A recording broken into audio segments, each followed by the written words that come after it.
ज्ञानाञ्जनशलाकया चक्षुरुन्मिलितं येन तस्मै श्रीगुरवे श्रीचैतन्यमनोभीष्टं स्थापितं येन भूतले स्वयं रूपा कदा मह्यं ददाति स्वपदान्तिकं वन्देऽहं श्रीगुरो श्रीयुतापदकमलं श्रीगुरुरक्षमांसं श्रीरूपं सागरजातं सहगना रघुनाथान्वितं तं सजीवं साद्वैतं सावधूतं परिजनासहितं कृष्णचैतन्यदेवं Shri Radha कृष्णपादां सहगना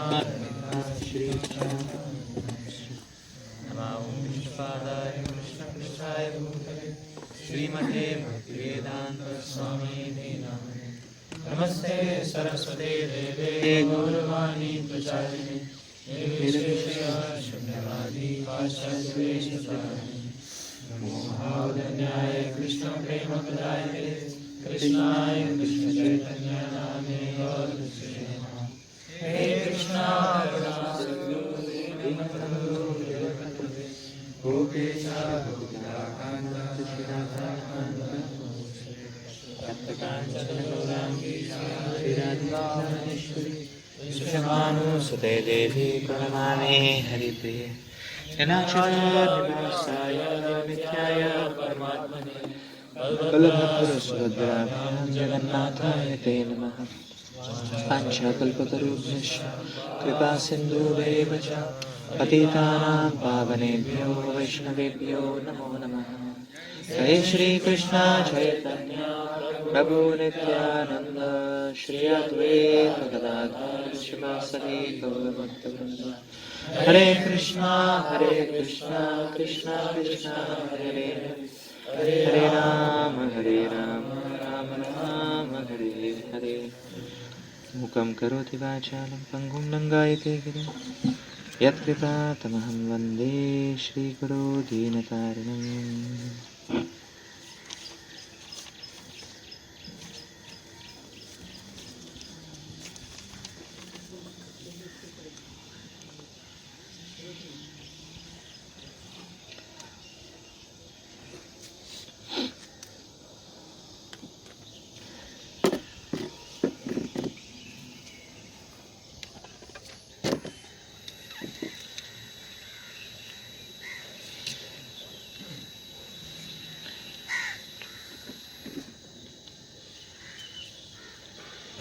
I welcome you all to our annual camp at Shri Ekachakra Dham.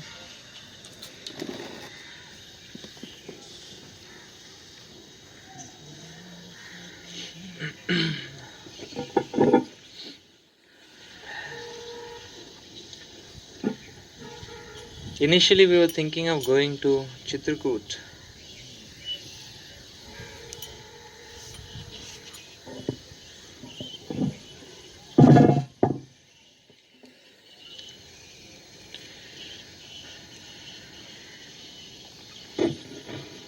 But then we thought that for all of us,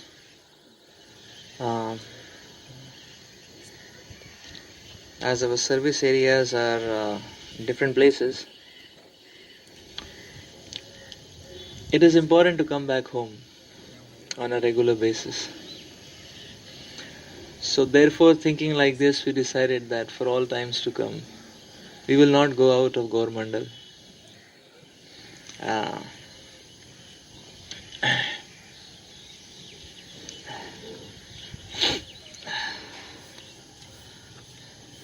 That way we thought of some component of camp in Ekachakra, some component of camp in our Prabhupada Janmastan, some component of camp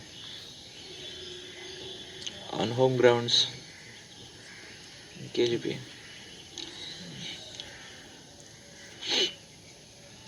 So this time we are presenting 2 out of 3 because of some because of ticketing issues, the whole yesterday went in traveling. We had planned a class and then traveling in the night, but it couldn't manifest like that. But we'll go to KGP. 2 days, then we will have our discussions. 2 days we will have our camp in KGP. So pretty much I felt that this is how we would like to keep our annual camp. Some component in Papua Janmasan, some component we go to Ekachakra, or Remuna, Mayapur, Karayan Shala. Next year we can go to Puri and then recycle. Gangasagar, you'll have to take charge of cooking completely. Puri also is half cooking model, but Gangasagar is full cooking model. So maybe the Bhakti Shastri pass out with the volunteer, then we can. The student devotees. And the student devotees will do certificating, So then we can have. So yes, Gangasagar is possibility, but we have to plan full cooking, including sabji purchase, vessel hires and everything. It's almost like Puri, but Puri you can get Mahaprasad at least for a meal or two. But here it's full. But yes, that can also be the case. So this was our idea. Maybe individually you can let me know your thoughts. How does it sound to you? But that's why we changed the plan of Chitrakut. We thought.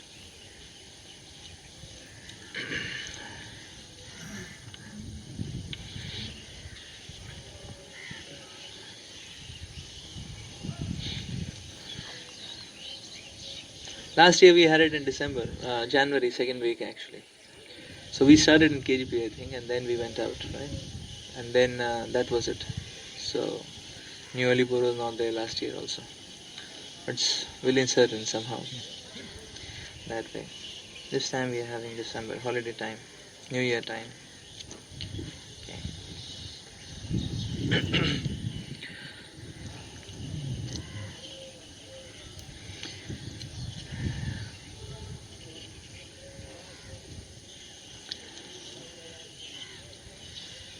So I had a desire that our devotees can come and see actually, yearly at least, how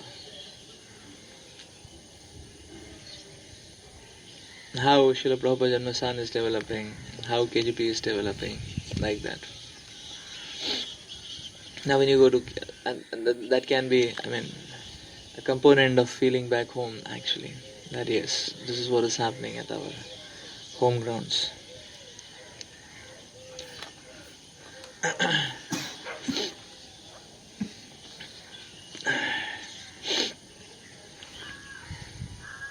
So New Alipur also things are manifesting, things are churning up, not yet manifested, but it's on the verge of manifestation or churn. And KGP you will see some changes when you reach. Some additions in life, like that. Small additions. Yeah, there are some small Lilliput additions in life. That way.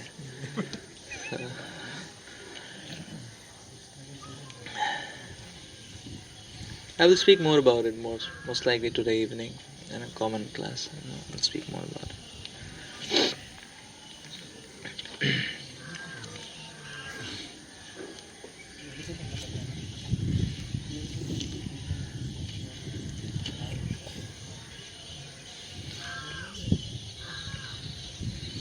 So every year when you come back, you will see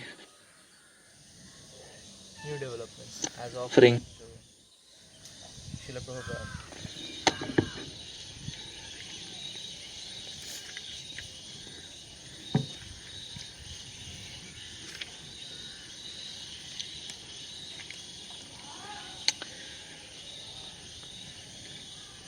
So we will begin with NOI. We'll cover 4 verses as I told you. Let's start with text 1.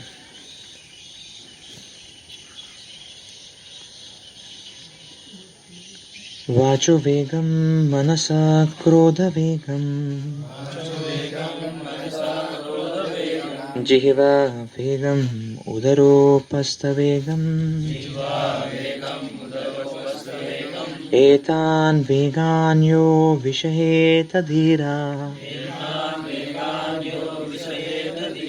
Sarvam api mam prithivim cha shishya.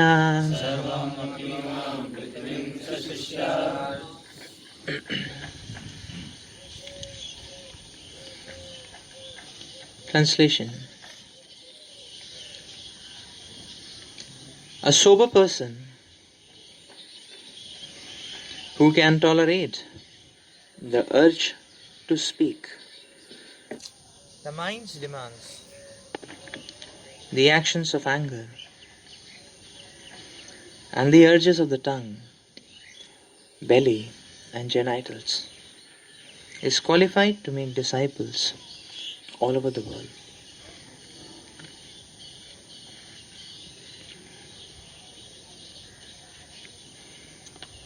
Purport. In Srimad Bhagavatam 6.1.9.10, Parikshit Maharaj placed a number of intelligent questions before Sukadeva Goswami. One of these questions was, why do people undergo atonement if they cannot control their senses? For instance, a thief may know perfectly well that he may be arrested for his stealing, and he may actually even see a thief being arrested by the police, yet he continues to steal.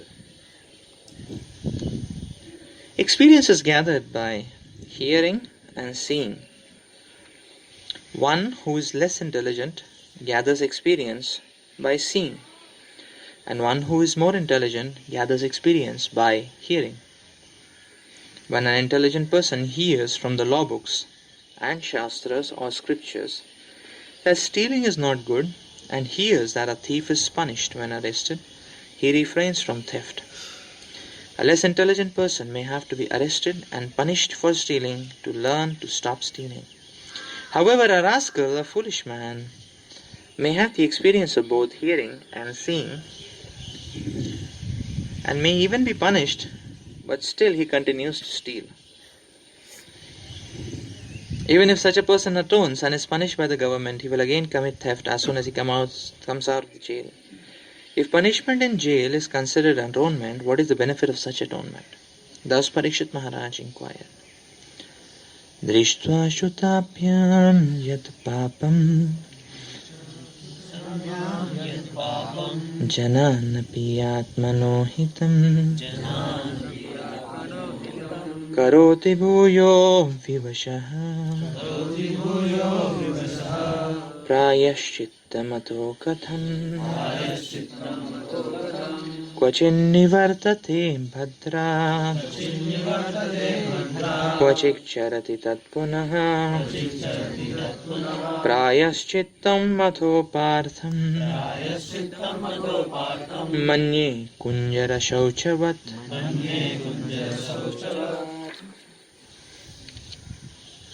He compared atonement to an elephant's bathing.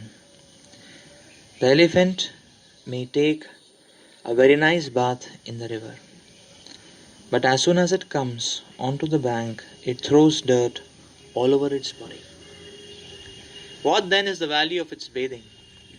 Similarly, many spiritual practitioners chant the Hare Krishna Mahamantra and at the same time commit many forbidden things, thinking that their chanting will counteract their offenses. Of the 10 types of offenses one can commit while chanting the holy names of the Lord, this offense is called as Namno Baladayasya Hi Papa Buddhi, committing sinful activities on the strength of chanting the Hare Krishna Mahamantra. Similarly, certain Christians go to the church to confess their sins, thinking that confessing their sins before a priest and performing some penance will relieve them from the results of their weekly sins. Weekly settlement.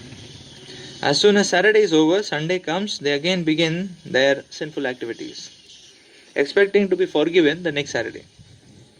This kind of prayaschitta or atonement is condemned by Parikshit Maharaj, the most intelligent king of his time. Sukadeva Goswami, equally intelligent as befitting the spiritual master of Parikshit Maharaj, answered to the king and confirmed that his statement concerning atonement was correct. A sinful activity cannot be countered by a pious activity. Thus, real prayaschitta, atonement, is the awakening of our dormant Krishna consciousness.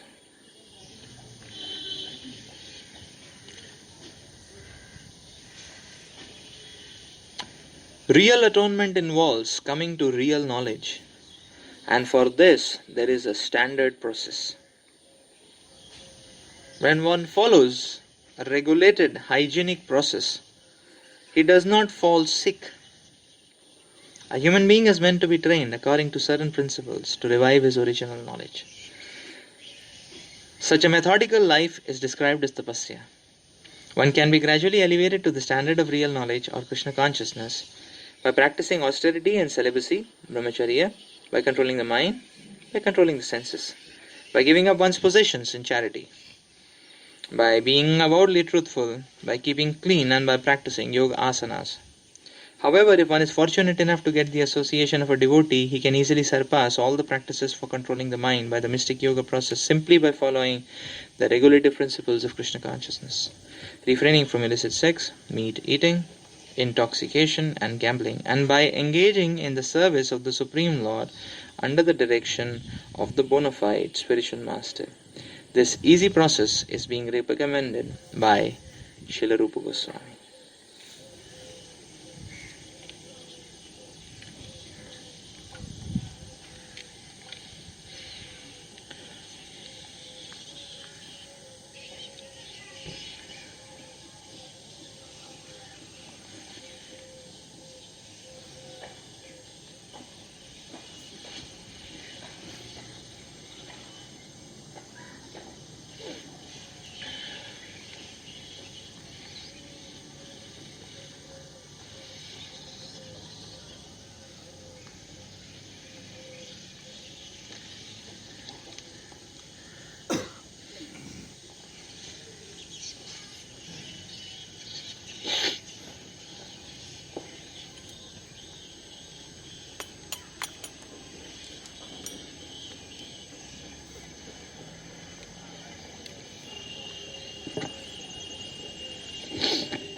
We might be having this experience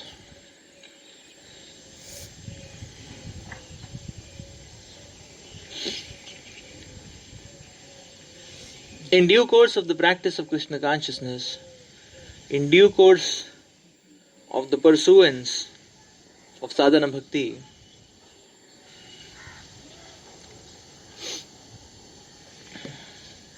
that in the settings of this world,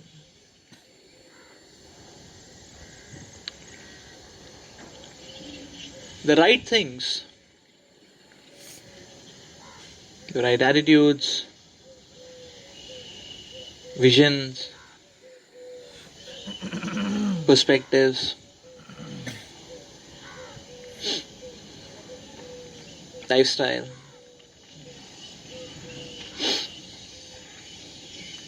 behavioral patterns, sadachara.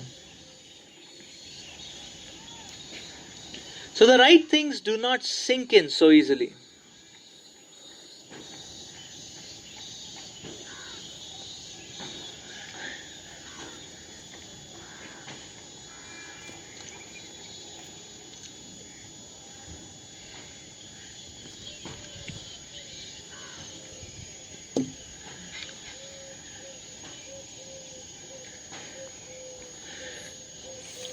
Rather, we can say this is the nature of this world, that the right things do not sink in so easily.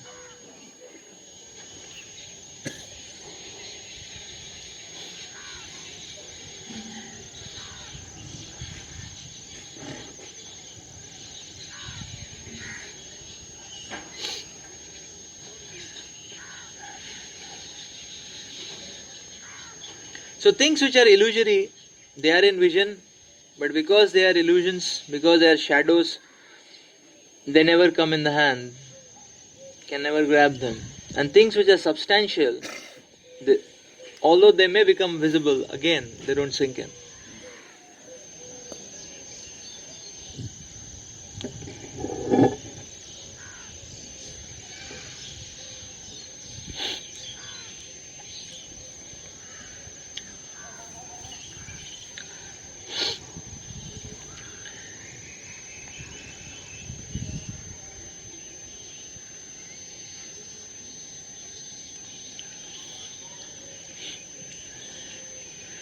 So many people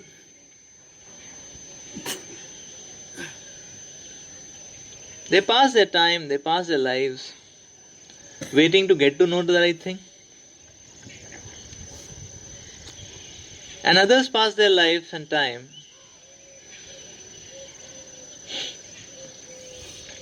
in getting to come to the point of starting to do the right thing.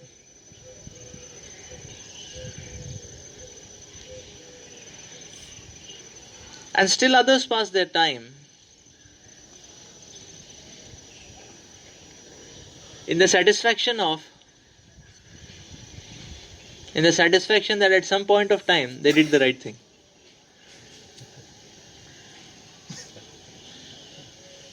And hoping that at some other point of time they may start again doing the right thing.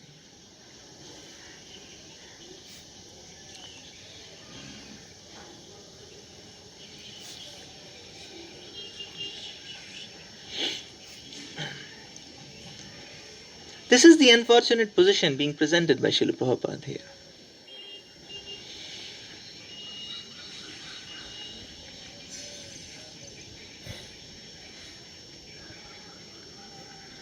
So Srila Prabhupada presents that the category who understands by hearing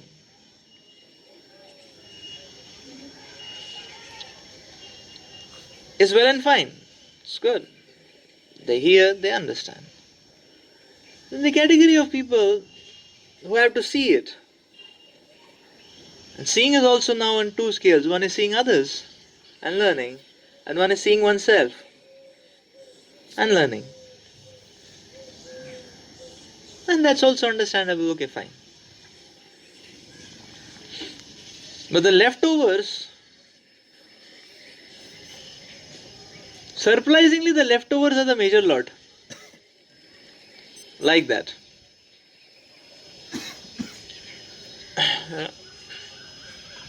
So now, what should have happened is that the leftovers should have been a small, insignificant minority, but the leftovers is the major lot actually. That means this is a very serious problem. Why? Or how to make things sink in. That's the point.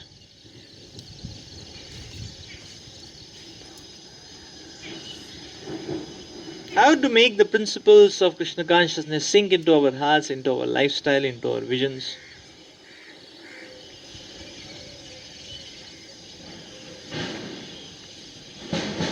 That is the subject matter which a sadhaka should give the highest priority to. That is the subject matter of research.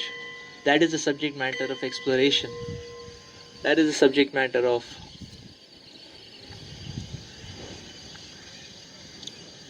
contemplation.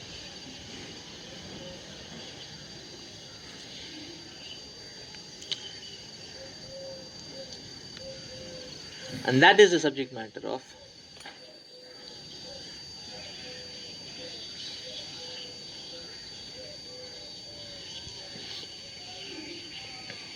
the discussion. So we will see, just like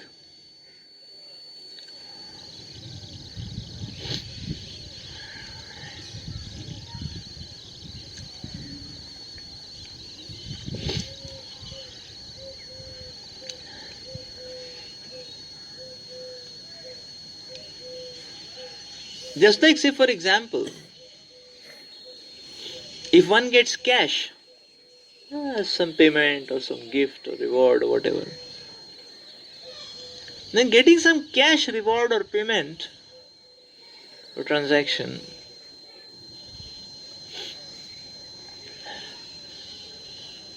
is an unstable situation. It's a risky situation. The risk is that cash will flow off soon. Not in expenses, but people are very much attracted to cash. That way.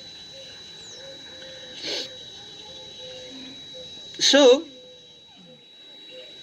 the point is therefore that the moment a person gets cash, it has to be converted into a form where the risk is low, is it not?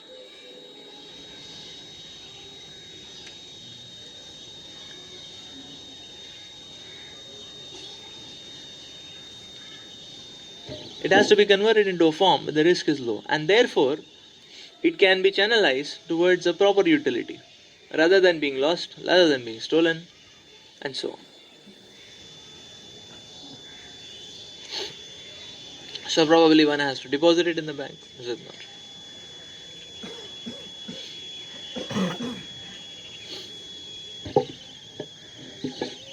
Just like in Australia, nobody carries cash. Why? Because they have an easier system. Not just credit card, the debit cards are also a very easy system. You can just tap and your money is gone. It has another risk factor, but you can just tap and money is gone. So no need of any, till $100 that is there. After that you have to type password.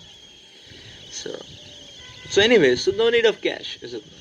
And if a card is stolen, then you report immediately the card is blocked. That way. So the point to note is that, so the moment one gets currency, it has to be converted into,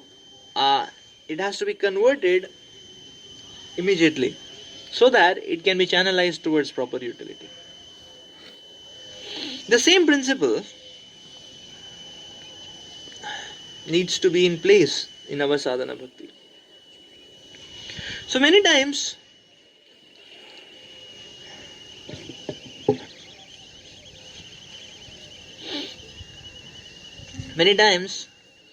we see that a spiritual intake leads to inspiration. It leads to a good experience. We feel good about it. We feel happy about it. And then everything fades off. And then spiritual intake and some good experience, and we feel happy about it, and then everything fades off.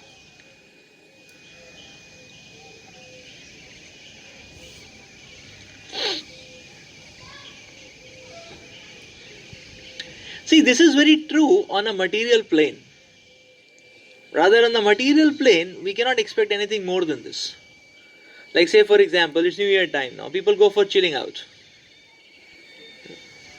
So sometimes we have to compete with them when we are trying to go for yatra, because some yatras also, holy places also have scenic components and people flock around, like Mayapur, people do flock around. We had gone to Remana, that up the hill. It was very crowded. Very crowded. Why? Because scenic place, people want to flock around. So now from a material mundane perspective, we can see that yes, people do go to chill out, and when people also go for chilling out or have a party or have a gathering or have a cultural or celebrative or social event, then they also feel excited about it. You get a kick. That kicks take you a little high. You feel good about it. And then it fades off. Come back to your normal routine of struggle. See, this is the fabric of this materialism. In fact, in general corporate culture, people slog and foam in the mouth for 5 days and they are just waiting for the weekend to come. And weekend they try to chill out and squeeze out all their frustration of the week. Not squeeze out, but throw off all the frustration of the week. And then, so that at least their whole setup, their whole anatomy comes in a position that they can tolerate the next 5 days, which is going to come. And people just count on the days and just wait for the weekend. So now that chilling out may be in different ways. Some people go to hill stations, some people may go to Lonavala, Mukund. Some people may just sleep for 6 hours. Some people may immerse themselves in the television, whatever. So the point is that material world cannot offer anything higher than this. It's like there is suffering, there is torture. You have to bear the torture for some time, and then there will be a phase when you get little vent, and in that vent, you can try to squeeze out some titillation, some good experience, and then come back again. Obediently, diligently, to be tortured again. Yes, I am there now again. For the next round. So you see, material world cannot offer anything more than that, is it not? In fact, many times student life is also like that, is it not? Right. The people just want to go through that exam phase, and then they want to chill out, and then there is a certain period they chill out. Then again, they're not, the knots, again they are tightened up. That okay, now you come back to get grilled up. That's how life goes in that sense. Material world cannot offer anything more than that. Because material world is only a play of shadows. So the titillations of this material world are never lasting. Is it not? Are never lasting.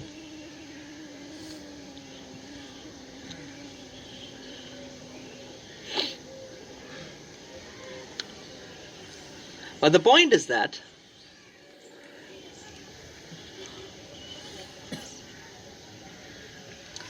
spiritual world is not of the same flavor.